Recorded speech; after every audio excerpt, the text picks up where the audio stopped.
Good evening, ladies and gentlemen, and welcome to another episode of America in Black and White. Tonight we have a very special guest, Mr. Gary L. Choice, that is going to give us a lot of knowledge alluding to team building, public relations, and public speaking. Gary is a retired Air Force officer. He was a major with 24 years of service. A veteran that was retired postmaster from the United States Postal Service for over 35 years, with a demonstrated history of working in government executive level management administration. Gary L. Choice Sr. professionally skills in government emergency management, conflict resolution, team building, public relations, and public speaking.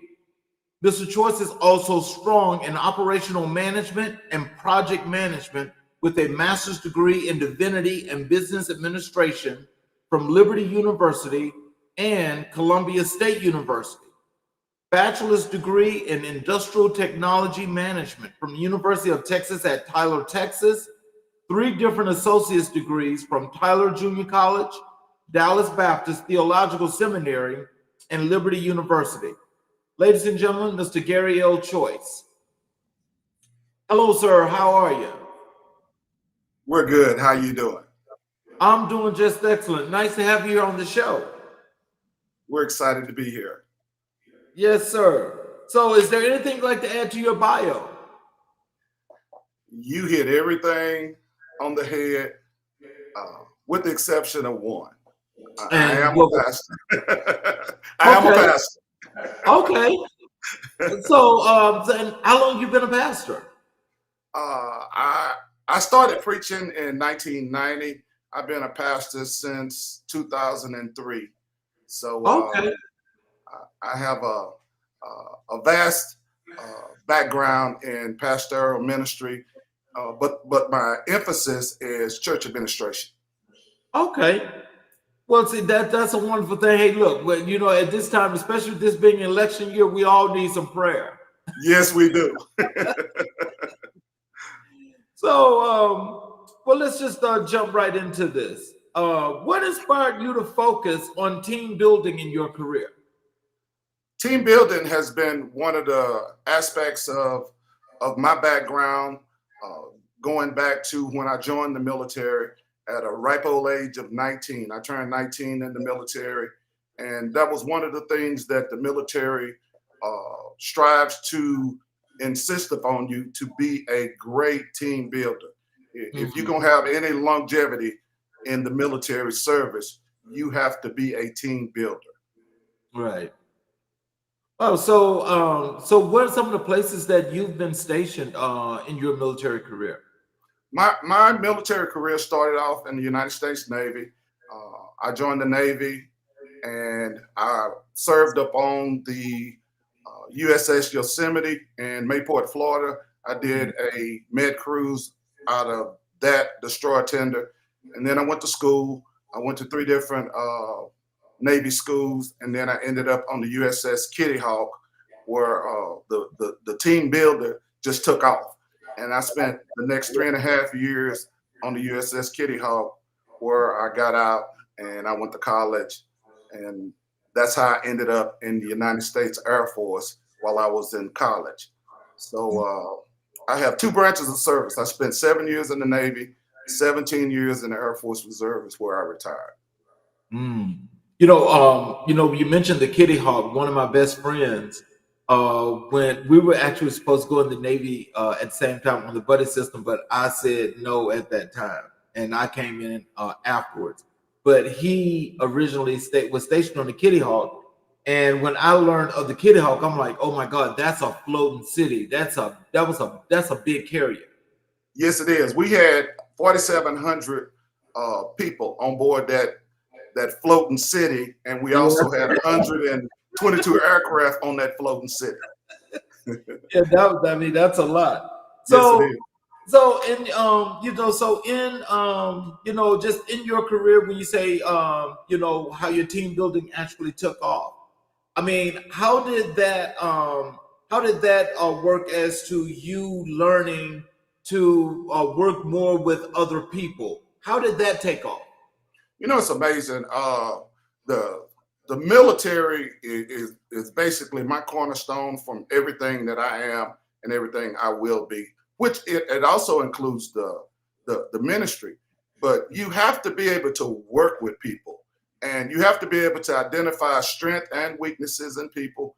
I used to always say, when you're building a team, you always surround yourself, and it sounds like a cliche, but you surround yourself by people who have strength that you don't have, and then you help them to achieve any goals that they have. So the thing that I look at was my success is I always try to help anybody that wanted upward mobility, anybody that strived to be better than themselves. And just like the Army, I look within and I say, you can be all you can be if you want to. And if you don't, well, you need to choose another path. And God has blessed me to have real strong people around me to, when they look good, I look good. And that's a key. That is really a key. I will tell you, that's one of the things I'm so happy that we have you on the show, is because, here at American Black and White, our audience, that we target are those underserved communities that we are definitely striving to build. And we love to have inspiration, to get out to those people so they can actually learn to do just those things. They can build, they can be inspired, and they can move. So we definitely appreciate it. We're really happy to have you here on the show. I'm excited to be here. Can you share a memorable team building experience that had a significant impact? One of the things that I would go back to my early years in the Navy, and it was amazing. You have to get those people that strive to be their best that they can be, and they don't feel threatened by you, and you don't feel threatened by them. And it's one of the cliches that me as a master mason of over 33 years, we always try to reach down and help our brothers up instead of kicking our brother when they're down. So when you look at that situation, one of the best things for me as team building is when they gave me my first, I guess, team, you would say, in the Navy. We had to all come together to strive to do the job that the Navy was wanting us to do. And one of the things that I saw at an early age, they don't wait for you to be qualified. Once you pass the test, you're in the water. You got to go for it right then. And people look at you and they said, okay, they gave you the promotion for a reason. Show us your leadership and go for it. And we did that. We became successful in that group, and I learned from that. And one of the things that I want to throw this out, there was a guy named Chief Homer T. Jones. He was the best influential I had ever seen, and he would get you to give your last dollar to him by making you feel it was your idea. And I saw when you tell people it's their idea that they want to be great, let them run with it. And that was the best thing. That was the best thing that I ever learned in my early age. And I just kept doing over and over and over, and it became successful in me. Wow. How do you approach conflict resolution within a team?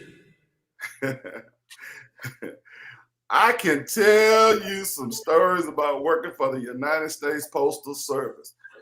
You have to practice conflict resolution on a daily basis, because you will get the phone call, you will get the visit. Where is my mail? Where is my check? And you can imagine, you got to deal with that with tact. You got to deal with that with diplomacy. And a lot of people, I've learned, they want to be heard. And once they vent, and then they say, I know you can't do anything about it. If you could, you would have already done it. But thank you for listening. That's the biggest thing on conflict resolution. But you have those, what we call at the Postal Service, 2%ers. They don't care what you say. They don't care what you do. They will attack you and then that's how you got to show, okay, I can only do what I can do. You can go over my head. I have no problem with that. My boss is gonna be waiting on your call, and go forward with that. In everyday business, you have those two. So you just have to deal with it. Right. So, what are the key elements of a successful team?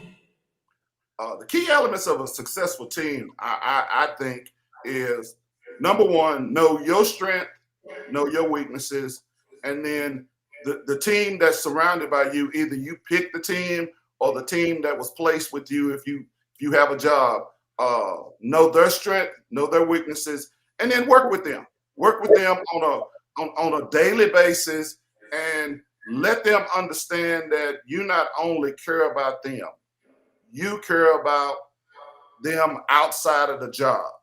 And people want to know, do you care about their family?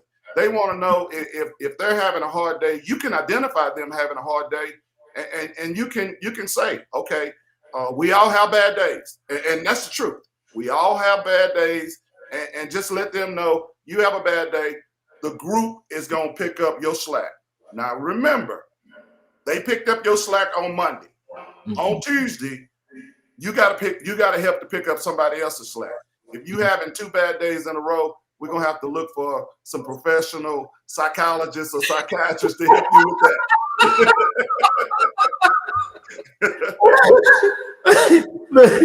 Look, sound like somebody may be going through a breakdown. Yes, there you go.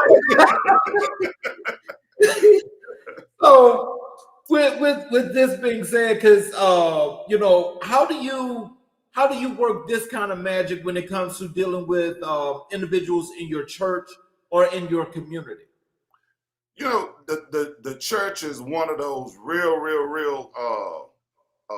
strange entities, to where when you're working with a team, everybody wants to be the chief and nobody wants to be the Indian.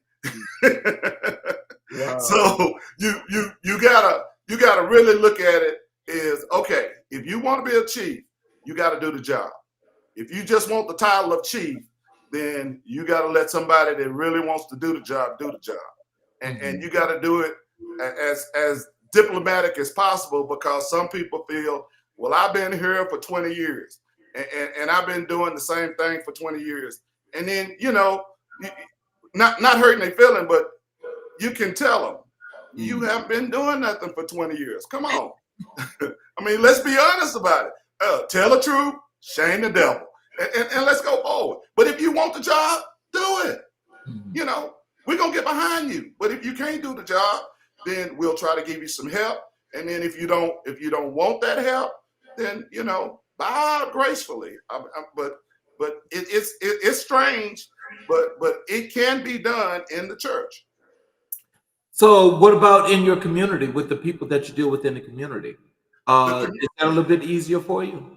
It's a whole lot easier. A lot of people, they tell me, they said, you sure you don't want to go into politics, because you make everybody feel like they can do whatever, and no matter what they say to you, they might be bad at you at 1 minute, and the next thing they know, you making them apologize for you. And I said, no, I just let you look at it the way I look at it, and if you can't see it, what I see, then I'm gonna ask you what you see and help me see what you see. Community activism is real important. And in order to get anything done in your own community, you got to first of all identify a problem, and then look for solutions. And you have to employ those people that are in that community, because that's the community you're trying to help. You employ them, and then work on coming up with some solutions, not yours, as a group. And then go forward with those. And there are steps to take. You could take it downtown to City Hall if you have to, but make sure you have all your ducks in a row, because they have heard all of the stories. They've heard all of the excuses. They want to hear solutions. And when you bring solutions, then you have something to stand on, and they won't fight you on those. Just one other follow-up on that is, I think about, as you're giving these nuggets for team building, in larger corporations, or even in some of these federal agencies that hire people, the bureaucracy always takes over, and team building is always an issue. Why do you think that's so? 35 years of the United States Postal Service, over 25 years in management. There's a lot of bureaucracy go on in the federal government. Mhm. On my last 4 years, I worked out of Washington D.C. with the Postmasters organization, and we had to deal with team building, and then we had to go across the street once a week to work with headquarters. And the number one thing they looked at is, we're the brain trust. You're Right. bringing us problems. Can you bring us solutions? And that's the biggest thing. You have to bring solutions. You just can't bring all of the problems, because they'll tell you, we've heard them all. Bring Mhm. us solutions, and then let us know how we gonna work to make it happen. And they'll throw the we out there, because they'll throw you under the bus, and they'll say, well, your organization told us to do this. Blame them. And Mhm. that's the key. So there's a lot of bureaucracy in the federal government. There's a lot of bureaucracy in those organizations, including grant writing. But you got to have solutions to problems that you're trying to take care of. And that's the key. That's the key. So, how do you motivate team members to achieve their best? You got to find out where they are. That's the number one thing. And I'm not saying their background, their educational level. You got to go to where they are, and then you got to say, what do you want to do? Well, I want to be. Oh, I want to do what's the best for my team. No. What do you want to do? Let's help you achieve what you want to do, and then on this team, whatever goals we have set, because we're gonna do it together. Let's identify the goals. Let's set some parameters on what we're gonna do. Let's define them, and then let's get that together. And we also gonna help you be the person you want to be. That is the key. A lot of times people just go into it, and if you've been on a team, and one of the great things about being in the military, you do role play, and if Sally Ann is the leader this time, support Sally Ann. You Mhm. know, don't be the one that fights Sally Ann and try to take over. And then when it's your time, you should have that one ally, and that's Sally Ann. And Mhm. when it's Jimbo's time, support Jimbo.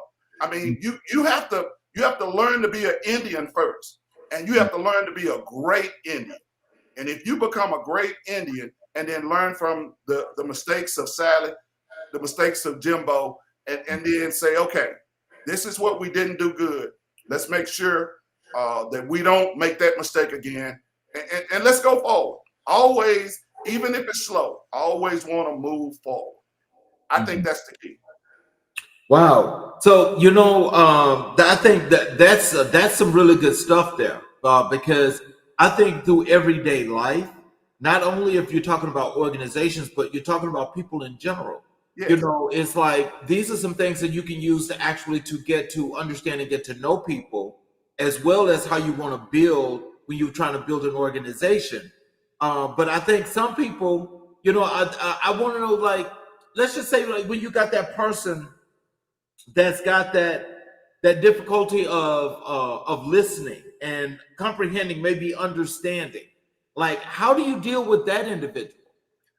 I'm not gonna tell you that I woke up and I had this epiphany on life that I could do this, Mm. but God blessed me and my wife to raise 5 kids, and having 5 kids, all of them had 5 different personalities, and out of those 5, you was gonna have that one. They was gonna try you, and you was like, okay, if I kill you, I'm gonna go to prison. That's number one. And if I beat you up, I'm gonna probably get the same results. So let me figure out, mom and dad, how we do this together. So my background comes from what I learned with my family, and we had to do team building within the home, Oh, wow. and I knew that if we did team building within the home, it would work in the church, it would work at the job. And I used to bring that up all the time. When I'd go into a new post office, I tell them, I've raised 5 kids. You're not gonna bring anything to me that I hadn't seen at my home. And since I've already seen it, you know, if you that child, I'm gonna treat you like that child.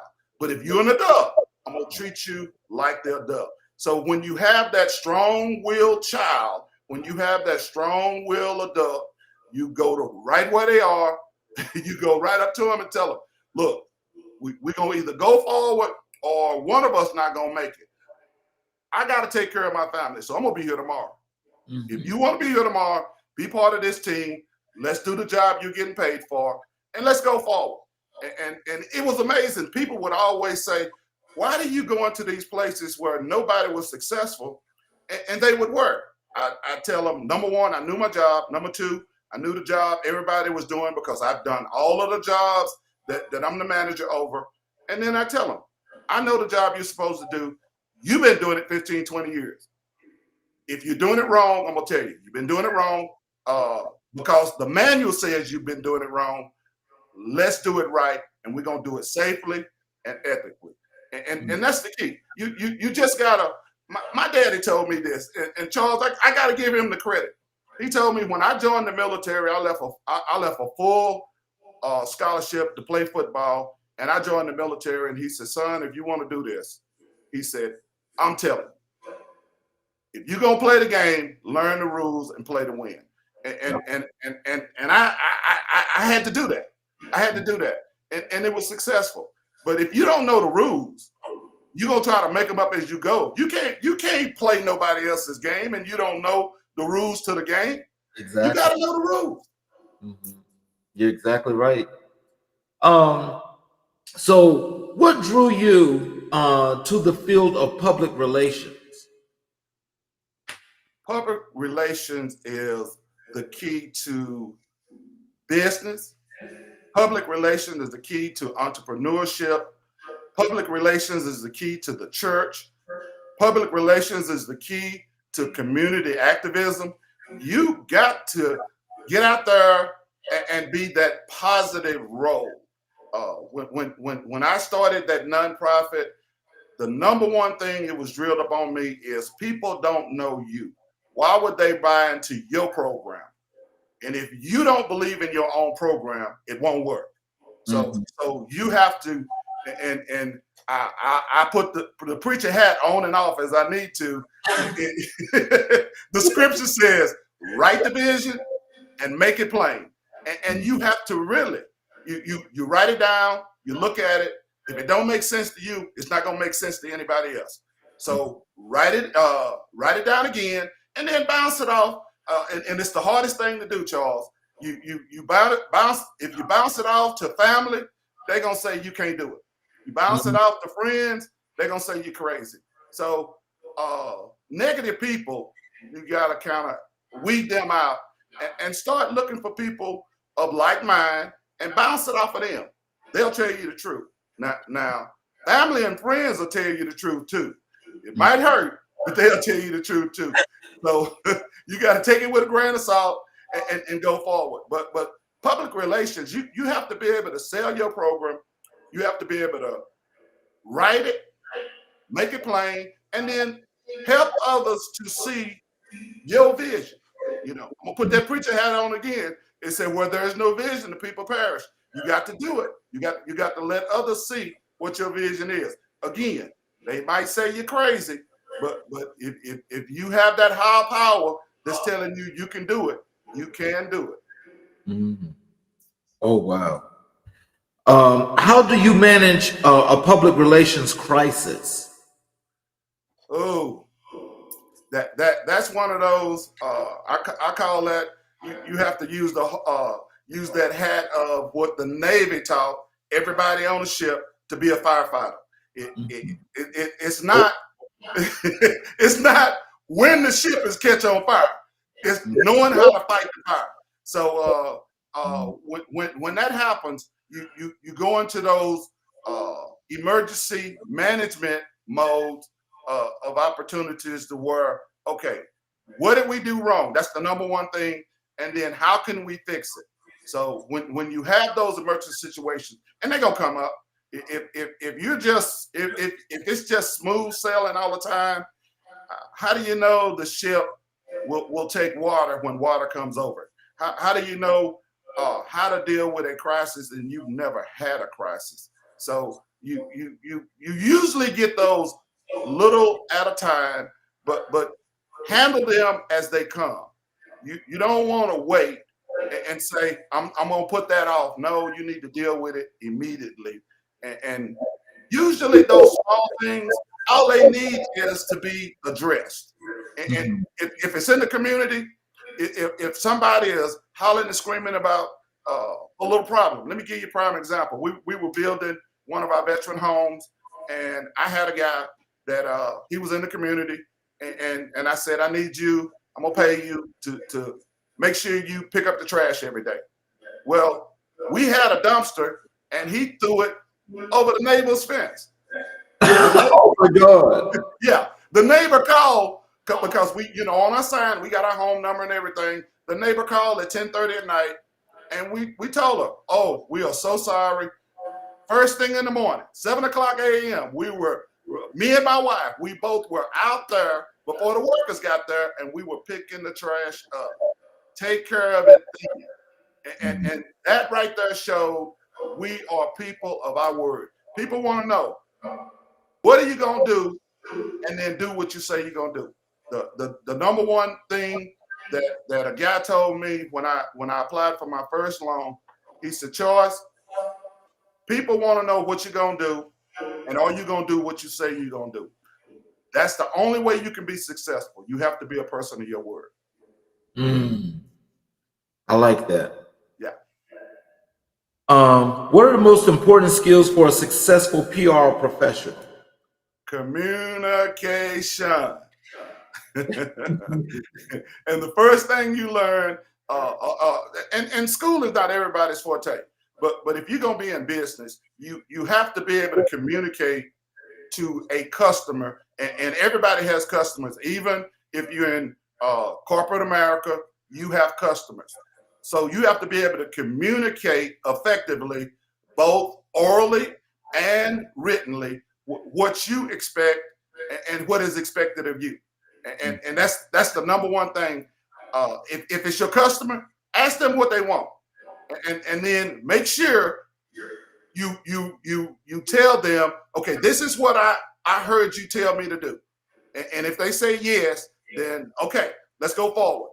And if they come back and say, well, that's not what I said, and then you tell them, no, this is what you said. But if you want to make an adjustment, we can make an adjustment. It might cost you a little money, but we can do that. But this is what you agreed to do.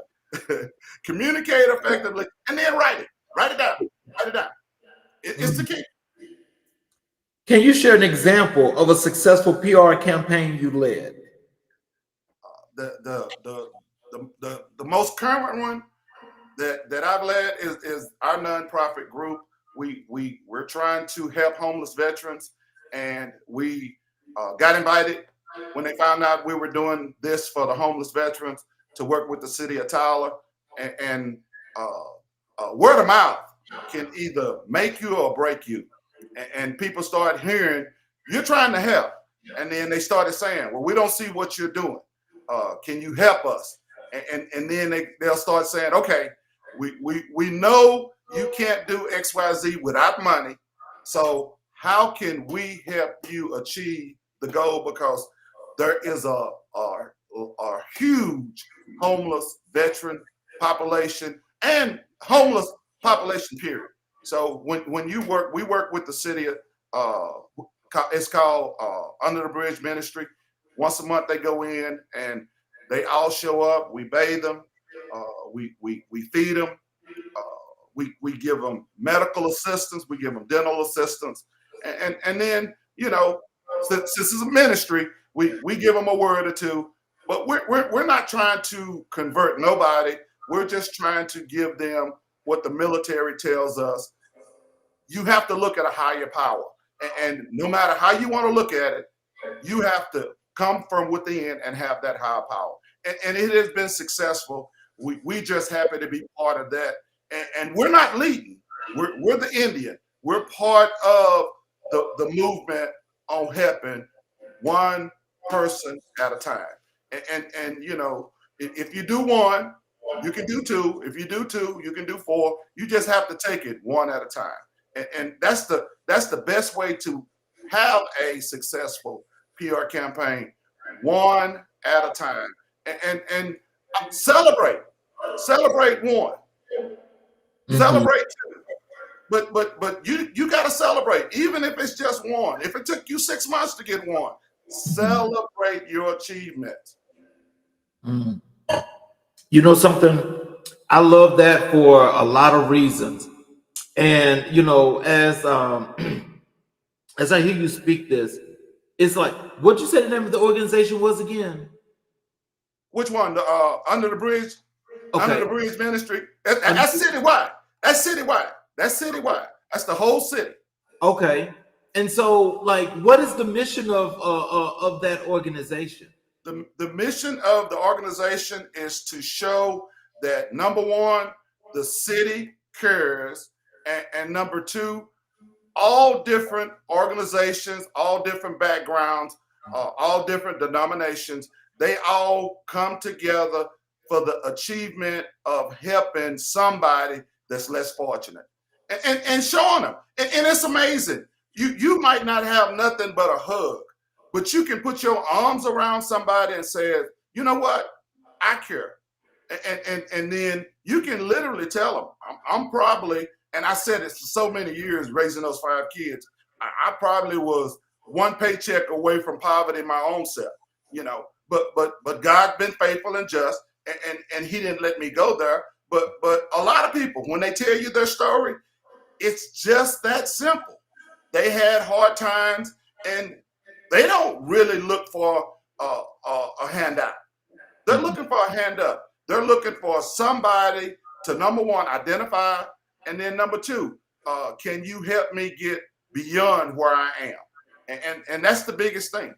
That's the biggest thing right there. Are they just in Texas or are they branching out?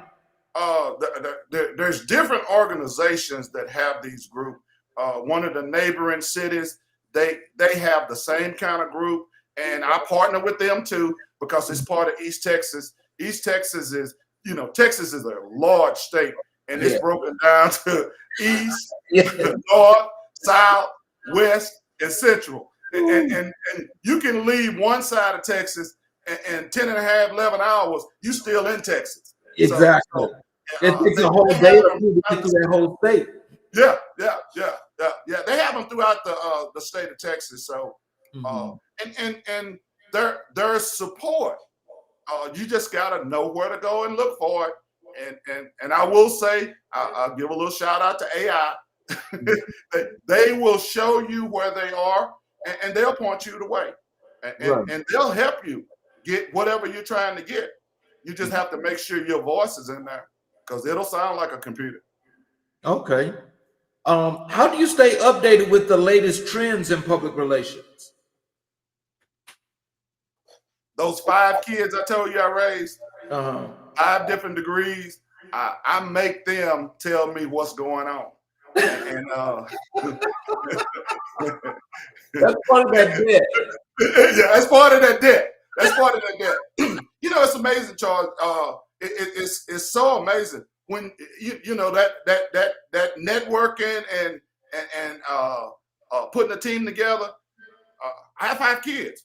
I'm still putting my team together, and I say, okay, this business have your last name in it. So if we're successful, anything happens to mom and dad, it's yours. So it's going to either be good, or it's going to be bad.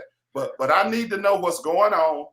And one of my kids, they're a PR person. One of my kids is a management person. One of my kids is a communication person. You know, and they know what's going on in their professional lives. And I'm asking them, tell me about your job. Tell me what's going on. Tell me about your heartaches. Tell me about your pains. And you know your daddy was in management all those years. I can give you some pointers if you want me to. and we go back and forth. You have to have that open door communication to where they feel comfortable that they can talk to you. And every now and then they might listen to dad, but most of the time they listen to mama because they know mama can get in dad's wallet when they can't. Wow. So you got your own team already. Yeah. We have our own team. What motivated you to become a public speaker? Before I was a minister, I knew that you were going to have to communicate effectively in a supervisor role, and then make sure people understood. It says seek first to understand, then be understood. You have to be understood, and if you can't communicate effectively, people will tell you in a minute, well, I didn't understand what you said. Well, did I ask, was there any questions? And then I had to start reading people, and you have to do that because I do that when I speak from the pulpit. I say, if you're looking at me like Alice in Wonderland, I'm instead of this 15-20 minute Easter speech that I'm gonna give you, it's gonna go an hour, and we might go an hour and a half. You gotta learn how to read somebody. So yeah. You have to have humor too, but yeah, that's true. You have to be able to read people. And when you read them, and if they look like they don't understand, some people they don't want to seem like they that person. And I'll tell them, okay, when you have that look, I'm gonna ask you that question, and then I want you to understand there's no such thing as a dumb question. It's only the dumb thing you did by trying to figure it out yourself. When I can help you understand what we both need to do, and that is the key. Wow. So, like, at any of your speaking engagements, I mean, have you had people to come to you in that one-on-one situation to actually get that more information, but then also to tell you your inspiration to them? That's amazing because every time I have a speaking engagement, every time I'm doing public speaking, somebody, one, two, and when they see a lot of people are showing up, they always come up and they'll say that they'll share that with you, and it makes me feel pretty good. The big thing is I was at my last postmaster job, and a guy came up to me and he told me, he said, I took your class at church, and you have no idea how you benefited me on that class. Oh. And I looked at him and I'm thinking, oh my God, I'm so glad. And I called my wife. I said, there was a guy showed up. I don't know who it was. And I try to know who everybody that takes my class at the church. I teach new orientation at the church. And I was like, I didn't know who he was, but I was grateful. And when I saw him again, I told him, I said, I remember you now. And he said, I know. He said it was like 8 years ago, 9 years ago. He said, but it's amazing. You remember me. It's a lot of people that was in our class. And he said, your wife was in that class. I said, that helped because she was in the class too. So that did help. That did help. But yeah, it makes you feel pretty good when you speak and somebody got what you was trying to tell them. So that's a good thing. That's a real good thing. That is. So that in itself, as you say, that's effective communication. Okay, I'm gonna say that's good. How do you prepare for public speaking engagements? My uncle, who was the pastor of our church, and he was like the family preacher. When I first started preaching, he said, "Know your audience and talk to them." And when I'm preparing for any one of my speaking engagements, whether it's ministry or whether it's just public speaking, I have to know who I'm talking to, and then I have to know, as they say, do the 3 points and try to effectively do my 3 points. You know, as they say in speech, tell them what you're gonna tell them what you need to tell them, and then tell them what you told them, and then finish it with something funny. And if you have time, you can do a Q&A, but thank them for allowing you to the opportunity to speak. Which Grandma said, people don't have to do nothing for you. At least you can tell them thank you, and that's the truth. That is interesting. So that means then, actually, when you're putting together just one of your speeches and so forth, so you're saying there's like an actual outline that you use when you're actually doing one of your speeches.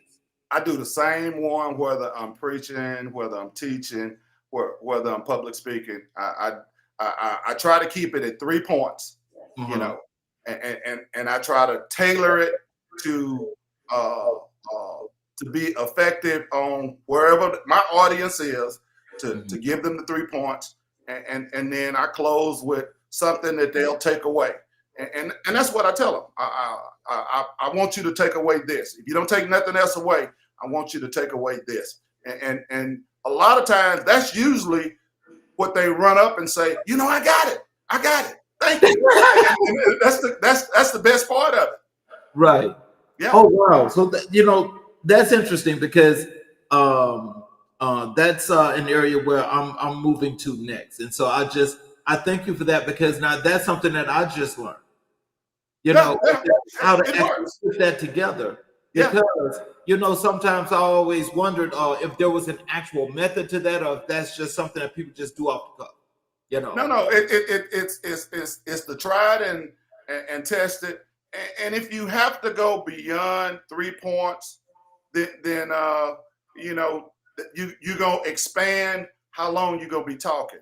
So now if you giving a speech at corporate a 500 company, then you're gonna have to go in depth on more points. But then they tell you what they want.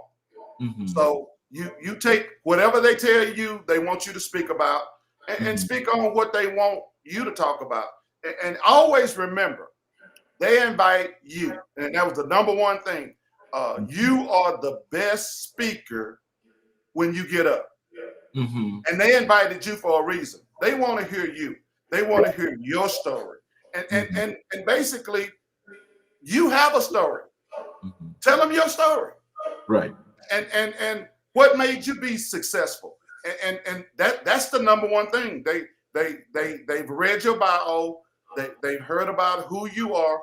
Now tell us how it made you the person you are today. Because a lot of people, they'll look at you, and I always throw it out there. Just because I look like this today, that's not who I was yesterday.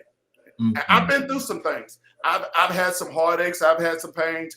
I've had some sickness. I've had some grieving moments, and I understand.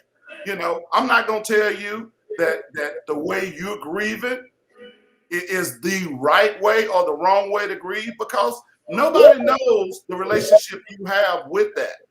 But I will tell you that it will get better if you want it to be better. But you don't have to say that okay, I got to get up. That's number one.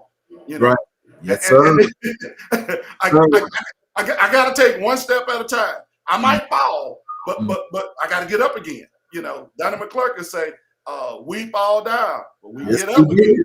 We get up again. Yes, sir. That's it. Can you share a memorable public speaking experience? The best one was I spoke at my little girl's 6th grade graduation, and I was talking to the kids, and I told them, I said, y'all make me feel young again, and I said, can I be one of y'all? And if they looked at you, you say, okay, I got to get somebody to look at me and say yes. And I said, can I be just like you? I said, what about you? And then you do a little nursery rhyme. You give them the 3 points because you got mom and daddy there too.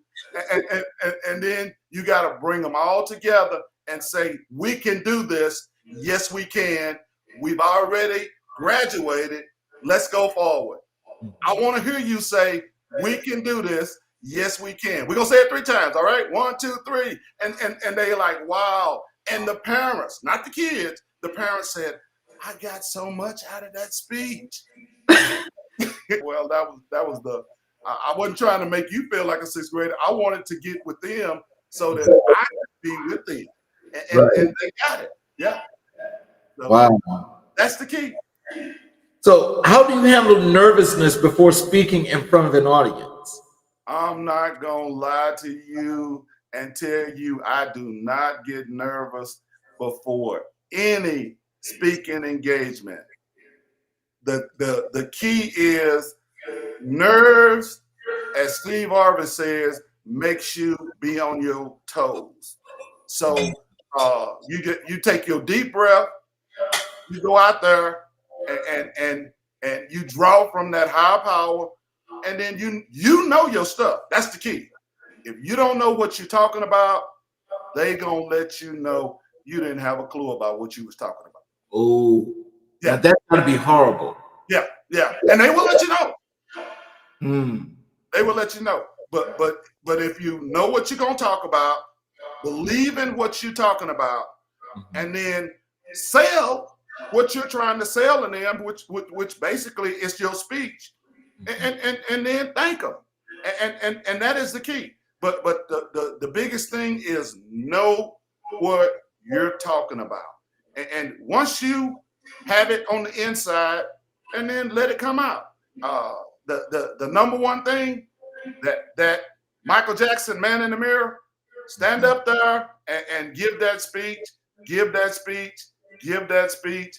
And I know when I first started preaching, my uncle used to tell me, go out in the woods, preach to the trees, preach to the squirrels. If they start responding, you're doing great. That's the best thing to do. And that's what you do. That's what you do. Talk to the man in the mirror. Mm-hmm. Wow. What techniques do you use to engage your audience? I try to, number one, I read them. I try to read their faces, and what I'm trying to deliver. If they're smiling, I'm like, okay, that person gets it. And then I scan the room. Now you have to be careful on trying to read people, because somebody will give you that look, and it might startle you. It might startle you. I've had that, and I felt too comfortable, and I was scanning the room, and that person looked at me like, as soon as you get off there, I'm coming to get you. And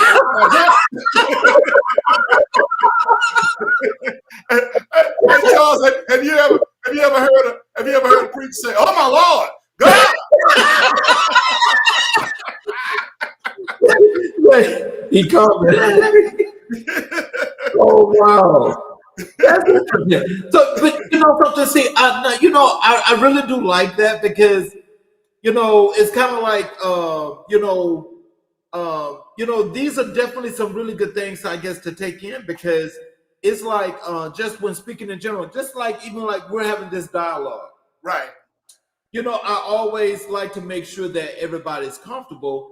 But so like when we're like dialoguing, having these questions and so forth, it's like there's meaning and purpose, but it's like I like to make sure that everything is at that comfortable level, that everything is just within the realm. Yeah. And so it's like, what if now, as you just say, like how you misread the room. Like, what if you actually ask the wrong question or say the wrong thing? How does that come across, you think? Well, podcasts are new, so you're looking across at the person that's interviewing you, or you're interviewing them, and if you ask that wrong question and they give you one of those, then you're like, moving on to the next question.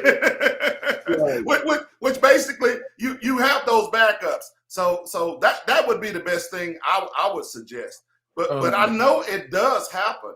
But because I've had interview, I was interviewing with people when I was a manager, and you ask those questions, and then you say, well, you got this on your record. You want to talk about it? No, I don't. Okay.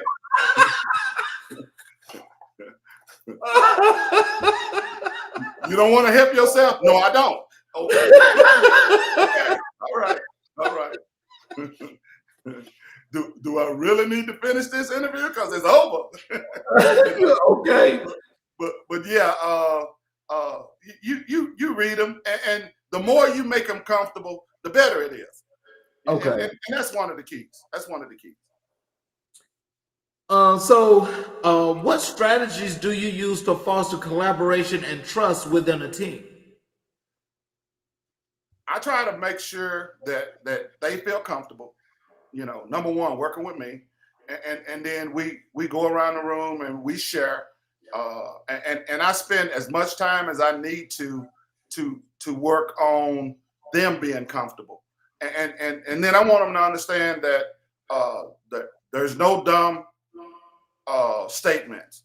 When you're working on brainstorming, you write down everything, and then if it sounds crazy, okay, can we talk about why it sounds crazy? Okay, all right, well that's good, and then we go on, and now we got to go and we got to take it to another level on comfort.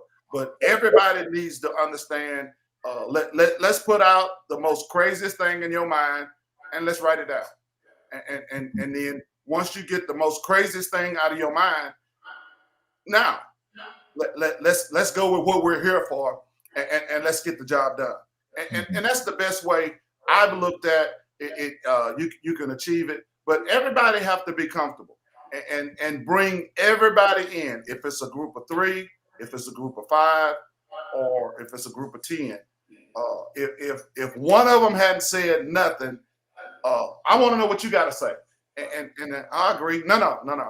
Everybody needs to hear your voice because you have a voice, and you're going to have one. They got all the answers, and after a while, you'll have to say, there's no I in team. Come on. Can you help the rest of them? What about that person sitting to your right? Help them because I know it's something there. They wouldn't be with this team if they didn't have something to say or some input. So let's get it in there. I bet you know them that good, and say help them say what they're trying to say, and usually they'll see. Well, I know they like so and so. Okay, can you tell us more about what you like? And that'll bring them in. And after a while, everybody's talking. But you need everybody's input that is part of the team to make them feel that they are important part of that team. Teamwork makes a dream work. Teamwork makes the dream work. Yes, sir. Yes. How do you handle underperforming team members? When they shut down, and you'll be able to read it. You'll call them out if they're doodling. You can make it a little joke at first. You can say, "Are we boring you?" You're over there drawing. You want to share with what you're drawing? You want to let us know what's going on? Do we need to take a break? And then you can call for a 5-10 minute break, and then you ask them, is it a problem? Because we got to do this. We need your input just like everybody else's. And I'm not going to let you off the hook unless you want off. And if you want off, then there you go. And usually they'll come in. But a lot of times when it's like that, it's something personal that they've zoned out. And you can tell them, hey, you want to take care of that, and then come back, and we'll go forward, but we're not going to go without you, but we'll go forward with where we are right now. Exactly. And you want everybody to feel like they are part of the group, and that will make the group successful. And when people not just hear you say, I'm the leader. They hear you say, I'm part of this group, and I'm proud to be part of this group. And if you want to name the group, you can name the group. This is team whatever. and not my team, but it's our team. You know, and they feel ownership that way. Right. Well, I'll tell you this. I have this is a very small team that I have that actually helps me with this production. This is a lot of work, I and know it. there's one of those things that a lot of people might not understand until they actually experience it. But I got to say, for the small team that we have, I think we do a hellified job with the production of these shows that we have. You And guys are doing a great job. Y'all doing a great job. I want you to know this personally. Y'all doing a great job. I really thank you, but because like sometimes when you have to put in all that work, you want this product to be finished and make it to be about as perfect as possible. But you're absolutely right. Everybody has something that they bring to the table. But as small as we are, we got to get this thing expanded a little bit. But it's a lot, a whole lot. A production is a whole lot. I mean, it's worth it though. It's worth it. You know one of the things that we talked about it, but when you celebrate the successes and you discuss the things that didn't go well, and make sure that okay, we know what not to do. Hey, let's go. And that's the biggest thing. It's the team part. It's what and if it's just 3 or just 4 or 5, everybody has their strength. And your team, their weakness, and let them perform at the level that they need to perform, and let them also understand that they need to read you too. And if you're zoning out, hey, tell us what's going on with you. We need to help you just like you help us. Right. Exactly. Exactly. Yeah. What role does social media play in your PR strategies? Social media is at the top of, and it should be at the top of everybody's list of communication. That's part of communicating effective. Whether it's Facebook, it could make you or break you. Instagram, Twitter, whichever one. You need to be at the forefront of how to get your voice out there. And the number one thing, it needs to be your voice so that when people talk to you, when people hear you, they know whether they're reading your stuff or hearing your voice, they know who it is. So that's the thing. They call it branding, and that's what you're doing. Your brand. Right. And you're putting your brand out there, and you want people to have that positive spin, and if there's a negative connotation that comes on it, that's part of the team that needs to know how to spin it, work it, and make it a positive thing. Because somebody, we love to have where everybody gonna love us. But we know that's not real. So when it's somebody that says, "Oh, it ain't all that," okay. So how can we make it better? Wow, that's your job. Okay, you want to put it out there how bad it is. To tell me how we can make it better. Right. Yeah. So how do you build and maintain relationships with the media? That's a good question. When you have that one PR person yourself, you're the jack of all trades. So you just have to. Everybody you talk to, you have a 5-minute speech that you got to sell. Whenever you post something, you run it by as many people as you can before you put it out there, because that's your brand. So you don't want to put it out there and it's not good. So the number one thing is your brand is who you are, and when you put it out there on social media, make sure that you can stand behind everything that you put on there. I mean, your fact checks have already been they've checked everything, and what they say, you made the list and you checked it twice. You know what's naughty and what's nice. So you know, because somebody's gonna call you out on it. You might not think they might, but they'll call you out on that. How do you tailor your message to different audiences? The one thing that mine is, whether it's in the church or it's my nonprofit, my target audience never changes. Everything that I do is about ministry. Even my for-profit business that me and my wife runs, we look at it as a ministry.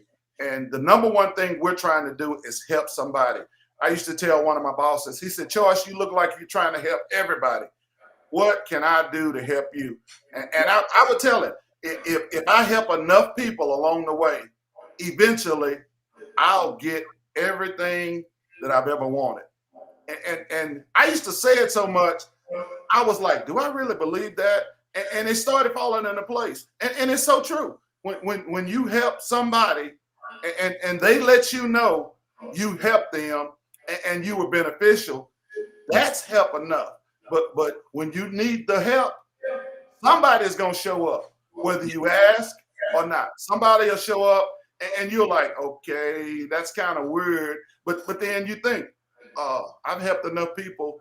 I have some credit with God. He gonna send somebody my way because I need it. Ooh, look, I need some credit. Ooh, boy.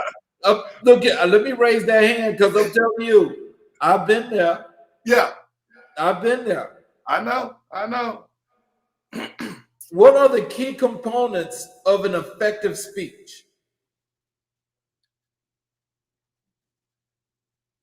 The key components is your target audience, number one, and then having those points that you want to try to communicate effectively. And then as you wrapping it up, you have a story to tell that will wrap up everything that you tried to do. There's a book that says these are great ending stories. and I read the book and I was like, I don't like none of these. and then I had heard so many, and I said, I could have wrote this book. All I have to do is tell them about what grandma told me, what my daddy told me, what my mama told me, and how it made me successful, and that works. Those are the keys to, and I'm gonna say me, effective communication. That it was amazing when I was taking care of my mom before she passed. People said, "You are a wonderful child." I'm like, "Well, I had a wonderful mom. I'm just grateful that I can do this now for her." And they say, "You raised a good child," and then she say, "You don't know what I had to go through to get into this part right now." He wasn't like this all the time. Everybody got a story. Everybody got a story. So and it's so true. When you're trying to climb the corporate ladder, you're trying to do that, and then you have your own family. But at the end of the day, you make it right. You make it right. You make it successful, and you can always say, I did the best I could with what I had to work with at that time. And as long as I know, and God knows I did my best, that's all I could have done. We're gonna play a little game. Okay. I'm gonna give you some words. And when you hear the word, I want to hear the very first thing that comes to your mind. Okay.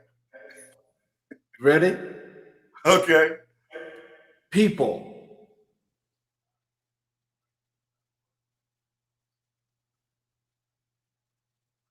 Wow. I drew a blank.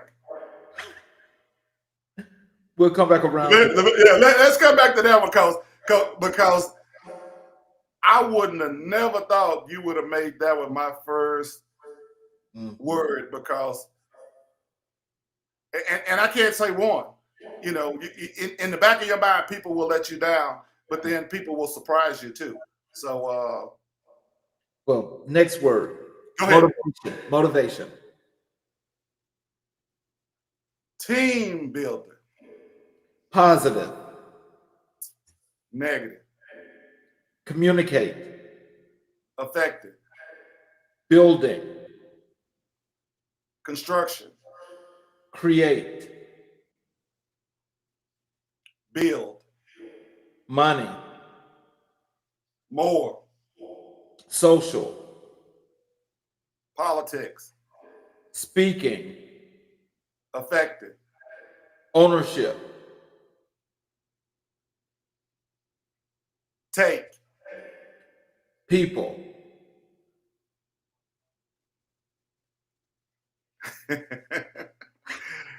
It's crazy in my head, so I don't want to say what's in my head.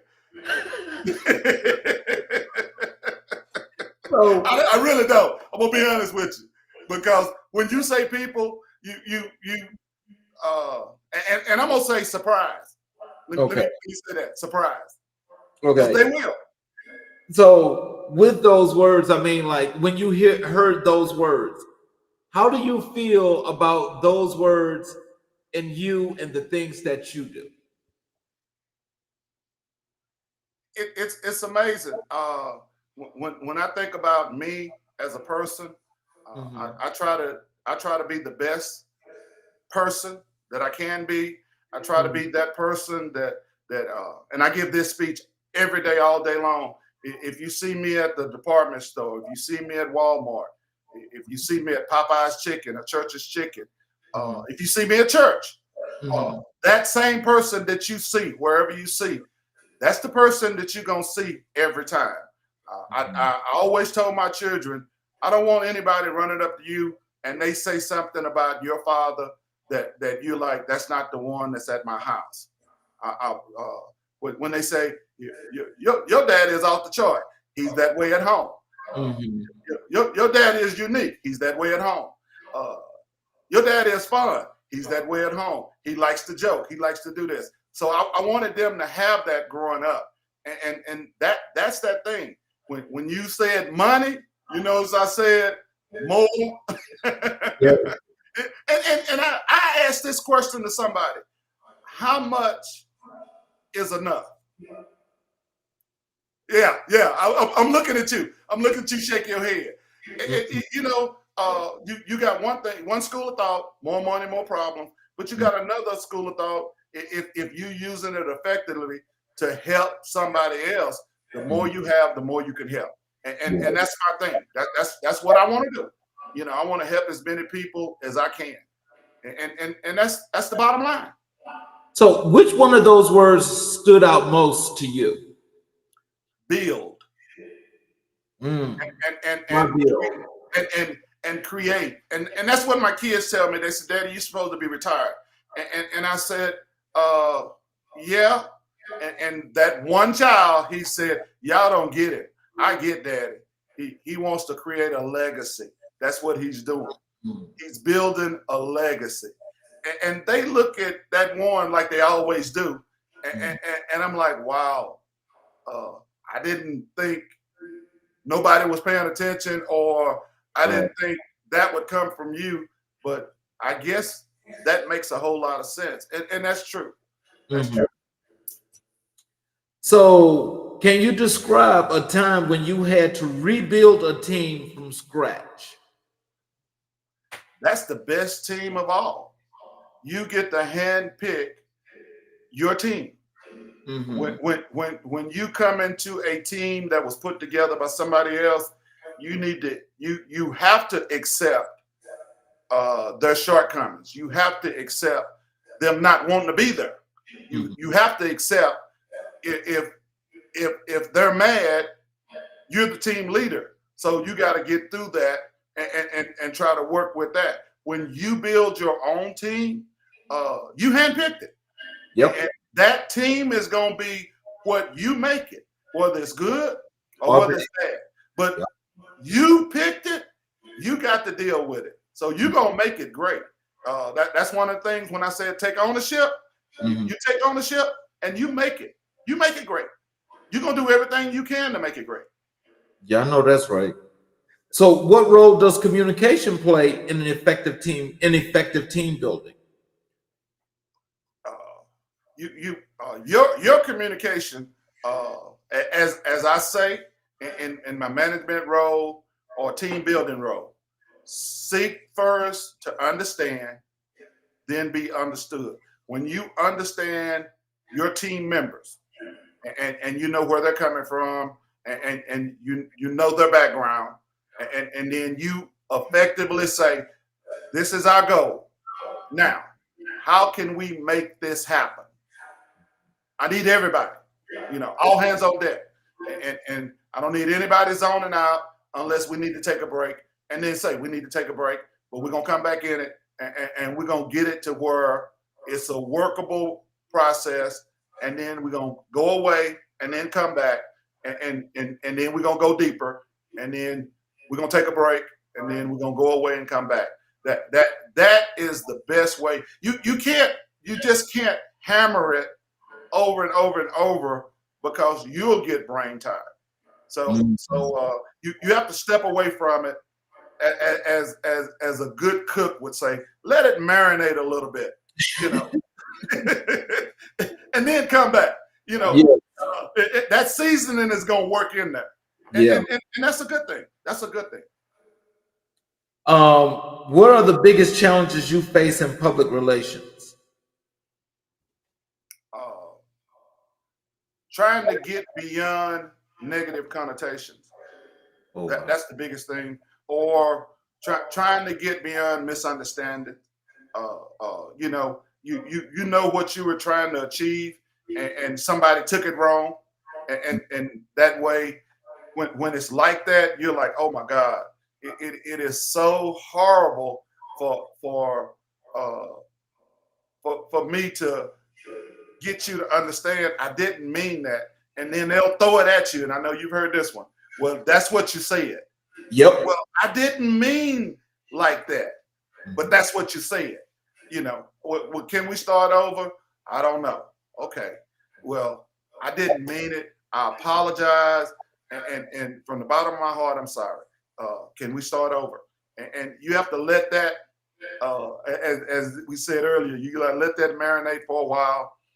And then come back, and eventually, you can't keep saying every time I see you I'm apologizing. I say it over and over. I'm sorry. We either got to go beyond this or we don't. And if we don't, that's okay. We can agree to disagree, and that's how it is. But on a PR nightmare, you got to try to spin it and spin it and spin it till you can get a positive note on it, and then run with the positive. Try to get away from that negative connotation because the temperament they're in is hard to overcome something negative. So you got to say, okay, all right, that's who I was yesterday. That's not who I am today. How do you tailor your PR strategies for different audiences? You gotta make sure that person that's strongest in whatever audience you're going into, let them do the background for you, and then let them bring back, okay, this is what we need to focus on, and you got to trust them. And your team have to know that they trust you. Now, how much trust can you give them? You don't really have to give them carte blanche, but you got to give them enough that they know you have faith in them to do the job that you required them to do, which is the key. And so, how do you handle difficult questions or interruptions during a speech? Well, most of my speeches are one way. So, the only interruption I'm getting is the amen. But if you over there hollering and screaming, you know, take a drink and say, "Can you go and help that one over there?" The Holy Ghost really got him, and then go forward. but now hecklers, I don't know because I've only been heckled one time, and yeah, and I'm like, you really want to go there? And they looked at me like I would look at Mama when I was in church, and Mama say, as soon as I get you out of church, I knew what that meant, and I didn't have that problem no more. But I to have a heckler to heckle in the middle of a service or a speech that I was trying to give would be really, really, really traumatic, you know, because I would probably make that statement. I woke up this morning looking like the person you looking at. If you want to meet that person, as soon as this is over, you can talk to that person one-on-one.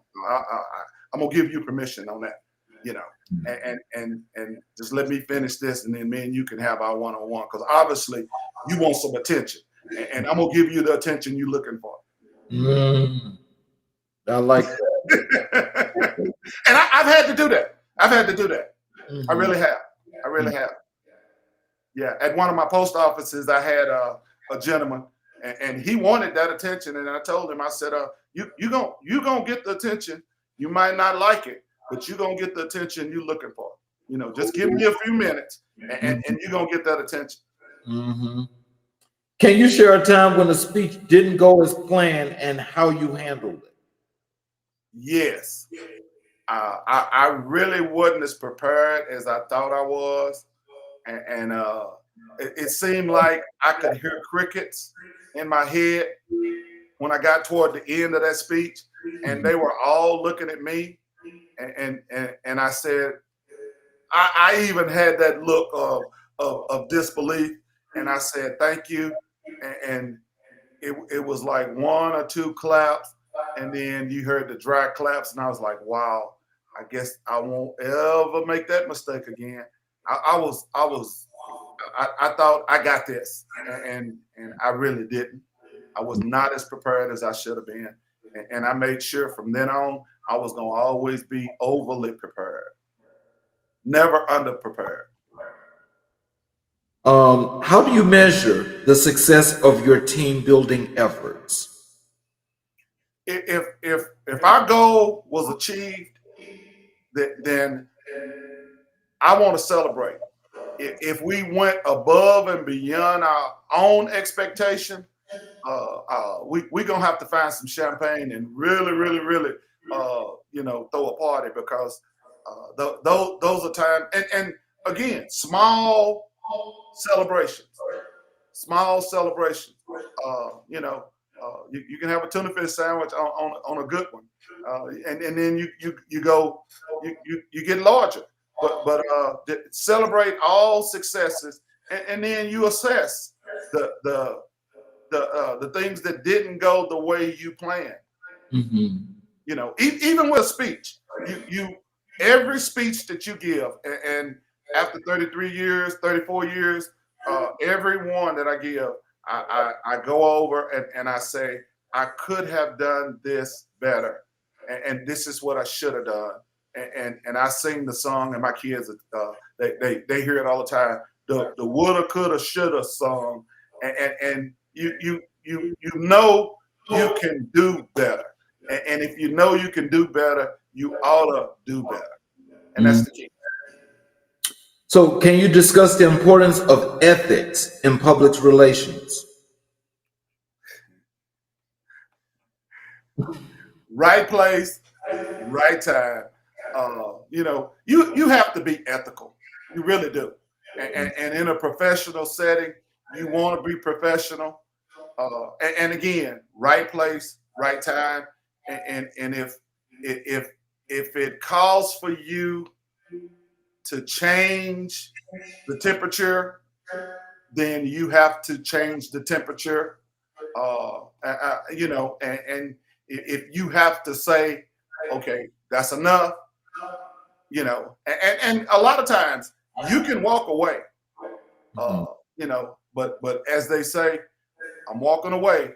Don't put your hands on me. Oh, And I mean, you know what they say. It is what it is. it is It what is it what it is. is. So our last wonderful question for you. Okay. What advice would you give to someone looking to improve their public speaking skills? The biggest thing that I would give anybody that want to improve their public speaking skills is start off by reading, and reading is fundamental. One of the teachers when I was in college, and I had this is a personal testimony. I had no idea that I couldn't read. I was ADD, and I saw things backwards, and I didn't know it. I was great at math. I could do math. That's why I have an engineering degree. But I didn't know that I was seeing words backwards. I was looking at life from right to left instead of left to right. And the teacher, she noted that at me, and she retrained my brain. And the number one thing this teacher told me, she said, Mr. Choice, I see you have a desire to learn to read. Let me help you, and then let me help you get the skills to write like you talk. And that is the key. Once you start reading, reading, reading, and then start talking like you read, and then start writing like you talk, you'll start communicating effectively. They go hand in hand. I had no idea that those two went together, you know, and it was shocking to me. And when I read my very first book for the first time, I was a junior in college. I cried. It was amazing.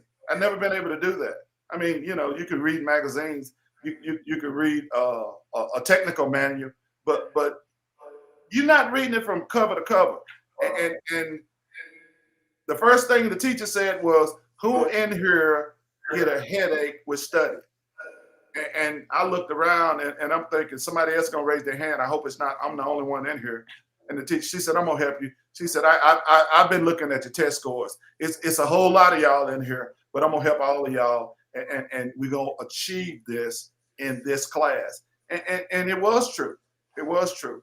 I didn't realize when I was studying, when I was reading, I was getting a headache because I would read the same sentence 3 or 4 times, and then I get frustrated and throw it down. And people wonder you have an anger problem. Well, it's a frustration problem within you, and once you get beyond you, that's everybody's goal. If they don't take nothing else, try to get over yourself. And if you don't know you need help, somebody can help you if you just ask for help. And you can't help anybody if you need help yourself. I just had that conversation with my grandson, and he told me, he said, "Papa, you told me this a couple of weeks ago. It is so true. I didn't know it was going to happen right now, but it happened." And it's a success story. And you can share with somebody if you get the proper help that you need. And that is start reading, and take a small book, take a little pamphlet, and make it a goal. Read the whole thing from cover to cover, you know, and then take your little big chief notebook and write down what you got out of it. You know, again, we go back to write the vision, make it plain, and then that's a small goal, and then take something else and start reading out loud. I thought the teacher was picking on me. Because she said everybody in this classroom don't read, and I made the mistake of saying you just picking on me because I'm black. And she said you and all your blackness can leave my classroom. Oh, I wasn't expecting that. And I showed up at her office, and she said, "Are you at?" She said, "Are you dropping my class?" I said, "No, ma'am." She said, "Good." She said, "You want help?" I said, "Yes, ma'am." She said, "Okay, I'm gonna wow. help." Yeah. So That's cool. yeah. Reading. Reading is very important. Reading out loud is Mhm. very important.